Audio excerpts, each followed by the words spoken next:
नमस्कार. मी प्राध्यापक डॉक्टर सतीश कदम. आपण पाहतात गाळीव इतिहास. आपला आजचा विषय आहे भारतातील एक गाव जे अर्धे भारतात आहे आणि अर्धे नेपाळमध्ये आहे.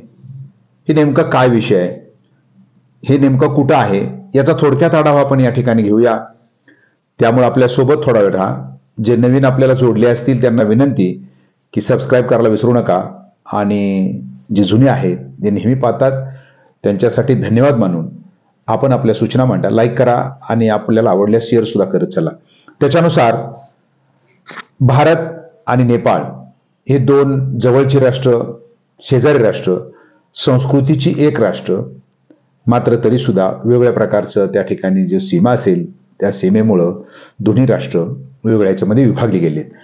तर त्याच्यानुसार भारत आणि नेपाळ या दोन्ही ठिकाणी ज्या वेळेला आपण पाहिलं इंग्रजांची सत्ता होती, तर या इंग्रजांच्या सत्तेच्या वेळेला दोघांमध्ये अँग्लो नेपाळ जे युद्ध त्या ठिकाणी चालू झालं होतं 1814ला, फार घनघोर अशा प्रकारचे युद्ध झालं. आणि त्याच्यानुसार हे युद्ध थांबल्यानंतर 1816 साली इंग्रज आणि नेपाळ यांच्यामध्ये सुगोली करार झालेला आहे.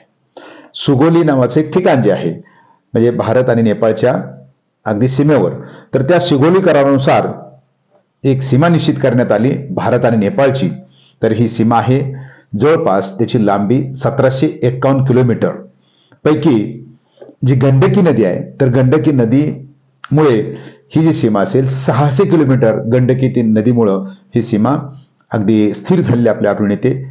आणि याचबरोबर जवळ बिहार भागातून किंवा उत्तर प्रदेशचा जो काही भाग आहे या भागातून मोठ्या प्रमाणात ही सीमा आपल्याला जाताना दिसते. तर अशा रीतीने एकंदर भारतातल्या जवळपास 5 राज्याला नेपाळची सीमा अगदी लगत आहे किंवा सीमा त्या ठिकाणी लागते. त्याच्यामध्ये या 5 राज्यामध्ये ज्यावेळेस आपण पाहतो उत्तराखंड आहे, उत्तर प्रदेश आहे, त्याच्यानंतर बिहार आहे, बंगाल आहे आणि सिक्कीम आहे. तर अशा या 5 राज्यातून ही जी सीमा असेल ही सीमा आपल्याला विभागलेली दिसते. जवळपास 481 गावं त्या ठिकाणी आहेत. याच्यातली सर्वात मोठी गंमत म्हणजेच इंग्रजांनी दोन्हीच्या मध्ये जी सीमा आखली, जी रेषा आखलेली आहे, तर रेषा आखत असताना त्यांनी सरळ जसा आज उपग्रह नव्हता त्यावेळेला, मात्र तशा प्रकारे गावाचा विचार न करता एका सरळ रेषेमध्ये दोघाची जी सीमा असेल ही निर्धारित केली. त्यामुळे झालं काय, तर काही गावामध्ये ही जी रेषा असेल ही रेषा अगदी गावाच्या मधून गेलेली आहे. त्यामुळं ज्यावेळेस आपण पाहतो जवळपास 481 गावं याच्यामध्ये आहेत, तर या असणाऱ्या रेषेमुळं हे गाव जे असेल हे गाव विभागलेलं आपल्याला दिसतंय. सीमारेखा आखल्यानंतर जवळपास 1 ते 1.5 किलोमीटर किंवा 2.5 किलोमीटर पर्यंत एक त्याच्यावर जो दगड असेल तो दगड त्या ठिकाणी रवण्यात आला. एका बाजूला त्याच्या भारत लिहिलं आणि दुसऱ्या बाजूला नेपाळ लिहिलंय. या दगडावर दगड क्रमांक सुद्धा लिहिलेला आहे. तर अशा प्रकारच्या या असणाऱ्या सीमेमुळं समजा आपण धरूया आज सिवानटोला नावाचं गाव बिहारमधलं, याचं वैशिष्ट्य आपण पाहिलं चित्रामध्ये आपण पाहू शकतोय की हे सिवानटोला जे गाव आहे हे सिवानटोला गाव दगड रवला आणि दगड रवल्यानंतर एक बाजू त्याची नेपाळमध्ये आहे आणि एक बाजू भारतामध्ये आहे. मात्र त्यावेळेला इंग्रजांनी आणखी एक थोडीशी सोय करून ठेवली होती. तर ती सोय आहे जिथं दगड रवला जातो त्या काही भागाला त्यांनी नो मॅन्स लँड म्हटलेलं आहे, म्हणजे कुणाची मालकी नसणारी जमीन, अशाही प्रकारचं एक वाक्य आहे. आणि त्यामुळं हे दगड कुणी उपसायला त्या ठिकाणी जात नाही, ही जमीन माझी आहे हे कुणी म्हणत नाही. हा त्यातला चांगला फायदा. तर त्याच्यानुसार आपण विचार करतोय किंवा इथे चर्चा जी करतोय सिवानटोला नावाच्या गावाची. तर हे सिवानटोला जे गाव आहे, एका बाजूला मी आता सांगितलं की एका बाजूला भारत आणि दुसऱ्या बाजूला नेपाळ आहे. त्यामुळे होतंय काय की याची जमीन तिकडल्या बाजूला, त्याची जमीन इकडल्या बाजूला. कारण का परंपरेने जी जमीन आणली आहे तर ती जमीन इकडं आणि तिकडं आहे. दुसरी गोष्ट की दोघांचं एक भाऊ तिकडे गेला, एक भाऊ इकडे आला. त्यामुळं दोघांचे जे काही सुखदुःख असतील याच्यामध्ये ही लोक जरूर एकमेकाच्या याच्यामध्ये जातात. त्याचबरोबर मंदिर सुद्धा काही गावामध्ये एकच आहे. योगायोगाची गोष्ट, दोघांची संस्कृती, दोघांचा धर्म एक असल्यामुळे मोठ्या प्रमाणात इथं संघर्ष फार कमी झालेला आपल्याला आढळून येतो. मात्र काही याच्यामध्ये जे तफावत आपल्याला आढळून येते की जसं की भारतामध्ये सुविधा जास्त आहेत. इथं एक शाळेच्या बाबतीत सांगायचं झालं तर इकडे एक शाळा आहे आपल्या भारतात एक शाळा आहे, तर भारतामध्ये दुपारचा पोषण आहार मिळतो, तिकडे मिळणार नाहीये. आपलं जे काही राहणीमान आहे थोडंसं त्यांच्यापेक्षा उच्च दर्जाचं आहे.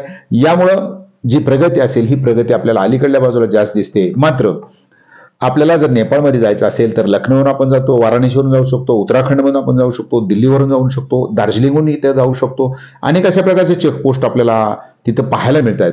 तर ह्या चेकपोस्टवरनं जात असताना नेपाळमध्ये जाण्याकरता कुठेही पासपोर्ट आणि व्हिसा लागत नाही.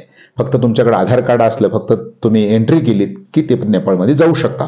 तर हे गेल्यानंतर आपल्याला दगडापाशी ज्यावेळेस उभा राहतो, जो सीमेवरला दगड आहे, तर त्या दगडापाशी उभा राहिला की आपण एक पाय टाकला की नेपाळमध्ये आणि अलीकडे टाकलं की आपण भारतामध्ये येतो. जागोजागी जिथं महत्वाचे ठिकाण आहे तिथं चौक्याही त्या ठिकाणी बसवलेत. तर अशा रीतीने एकंदर हे सिवान नावाचं जे गाव आहे ते अर्ध भारतात आहे आणि अर्ध नेपाळमध्ये. अशाच प्रकारचे आणखी जर बॉर्डर आपण पाहिल्या तर त्याच्यामध्ये धारचुला नावाचं गाव उत्तराखंड मधलं असेल, म्हणजे तिथं काली नदी आहे, काली नदीवरून एक ब्रिज आहे. काली नदीच्या पलीकडला प्रदेश नेपाळचा, अलीकडला प्रदेश भारताचा. तशाच प्रकारचं मुसाहरा नावाचं आणखी एक बिहारमधलं गाव आहे. इथं सुद्धा अशाच प्रकारची अवस्था आहे, इकडची बाजू आणि तिकडची बाजू. फक्त उदाहरणादाखल तुम्हाला हे काही गोष्टी सांगितल्या. मात्र नेपाळ आणि भारत सीमेवर बरीचशी गावं आपल्याला दिसतील. मी सिवान फक्त नमुना नकल घेतलं होतं की ज्या गावामध्ये आपण पाहिलं की रस्ता एकच आहे, मात्र इकडची गल्ली भारताची आणि इकडची नेपाळची अशा प्रकारचं दिसेल. सीमा राज्यकर्ते पाडतात, मात्र त्यांची जी मनं असतील ती मनानं कुणी इथं विभाजित होत नाही आहे. हा भाग या ठिकाणी महत्वाचा आहे. त्यामुळं हा व्हिडिओ आपल्याला कसा वाटला निश्चित त्या ठिकाणी सांगा.